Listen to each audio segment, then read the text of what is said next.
Welcome to the Solar Coaster, a renewable energy themed talk show right here in lovely Maui County.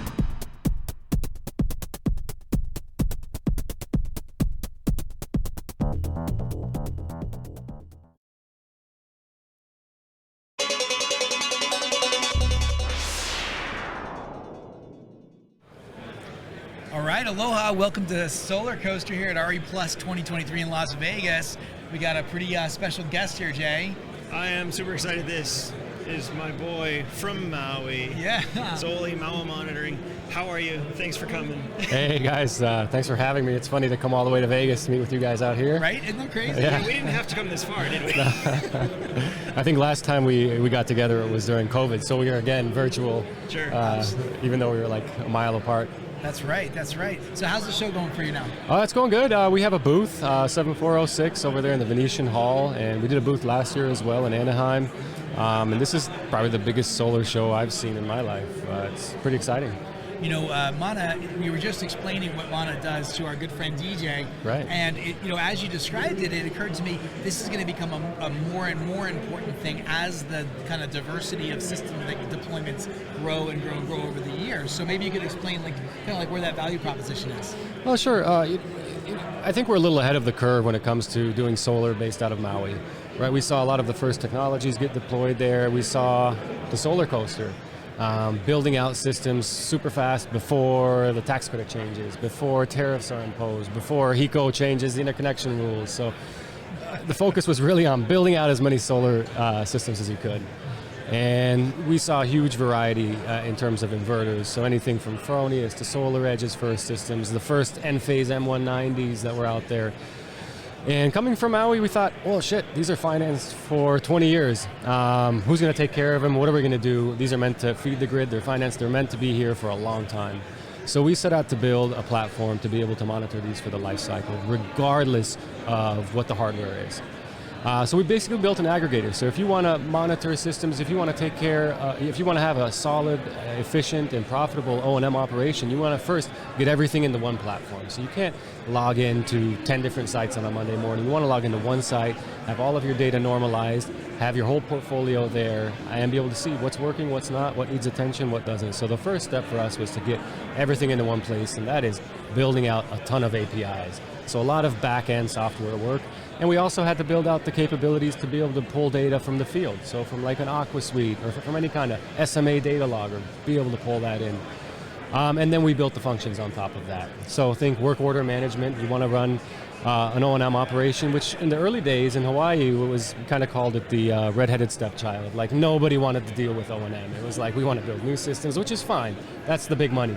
But as the industry evolves and as companies evolve, O&M becomes an anchor part of the business. For simple things like, let's say you're building a system and you're ready to go, you have your crew waiting, but you don't get your permit on time.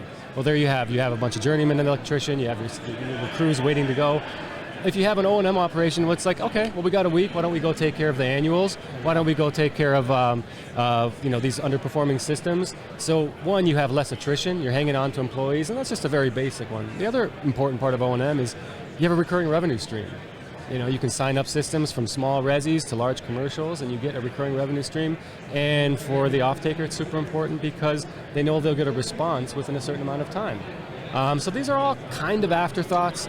We're in a super tough business because the money's been spent, right? And then here we come saying, hey, you should pay attention to O&M, you should buy this software because it's literally the tool you need to be able to run an O&M operation. It's like trying to do finance without Excel or trying to write a book without Word, right? To do O&M and to maintain these systems, you need something like Mana.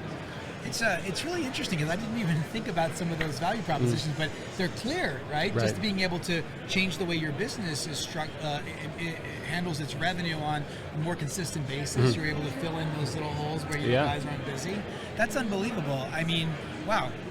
Yeah, I had never thought about that. I mean, I come from a technical background, decades in IT. I know what the API side looks like, and massive props. That's always what I appreciate about it. Yeah, it's a ton super of work. difficult, but the additional value of real people. Yeah. Yeah, I mean, because a lot of it happens under the hood. When you look at a monitoring system, the point is you want to be familiar with what you look at. You want to reinvent the wheel. You want to see the solar bell curves. You want to see the predicted powers. You want to see the alerts. So you almost don't want to be too creative there, because then it confuses people. I don't know if you've seen some of the platforms. You log in and you have like these icons and animals that escaped from a zoo, and you're like, what's going on here? So you have to keep a certain amount of standardization there. And then when it comes to the API world, everybody, it's always custom, right? SolarEdge does it like this, SMA does it like that. And so you have to kind of cater to all of these different varieties so that the end user experience is seamless. Like, we do all the dirty work under the hood, and then when you use the platform, it's like, okay, super easy. That's what an organized operation looks like. That's a common user interface, right, Jay? Yes. Yes, it is. So one of the things about your company that we often bring up is that you're based in Maui, but you're innovating, and it's relevant to the rest of the world. So you're not, your business is not isolated to Hawaiian Islands. You're doing fleet management all throughout California, for example. Yeah. So can companies anywhere in the world reach out to you if they have the service? Or? Yeah, absolutely. I mean, that's the beauty of software in the 21st century, is that you're somewhat decentralized and dislocated from a specific geography. Versus, I mean, when I started the company, I first wanted to do my own solar company.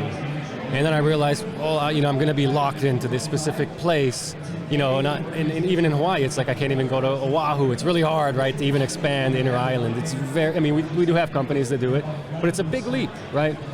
With software, that's possible, and then looking at, exporting something from Hawaii other than, Mai Tais, if you will, or Aloha shirts. I mean, here's a knowledge-based economy and economic export, which I think, could and should be an important driver as we rebuild the economy on the west side. How can we build more pillars other than tourism? It's huge. I actually bring up your company, fairly often, because we have this conversation. Yes, we're about energy. Yes, we're about solar and renewables and clean tech. But we're really very much a Hawaii show and a Hawaii dialogue. And it's always about how do you diversify its economy? It seems like it's been such a lift, and I don't know why it's been so hard. And I know a guy that's doing it. And for real, it's come up in a number of shows over the years. And there's a couple of other companies I know that started offices doing different types of software, like some that were doing modeling stuff, right? Mm-hmm. And they wanted to get access to the Australian marketplace and the Pacific market. They wanted to be able to conduct and roll out their software to those environments. Hawaii was great because you have these different time zones you can access. Right. Different climate zones, right? I think we have like 7 or 9 climate zones that you can model. So it's really a petri dish for innovation, and it'd be cool to see that take root and really grow, because we're such consumers. Everything's imported, and be able to export something other than sugarcane, like we said earlier. Yeah. So if you're a company out there looking for, I'm going to break the fourth wall, Jay, just like you said, if you're a company out there looking for a company to deal with your disparate fleet systems, and you want to also help Hawaii diversify its economy, give Zoli a call. What was the booth number again? 7406. So we're in the Venetian Hall. And visit us at manamonitoring.com, M-A-N-A, monitoring.com, or mana.solar, and our Instagram, Mana is Power. But yeah, we're here to do that, and there's a lot more we do on top of that, from sub-metering and to managing power consumption, but really, our focus is solar and energy in general. Awesome. Great to have you on board. Thank you, Josh. Coaster, as always. Thank you so much Jason. for coming and joining us. Thank you much. Appreciate it. All right. Aloha, guys. Maybe.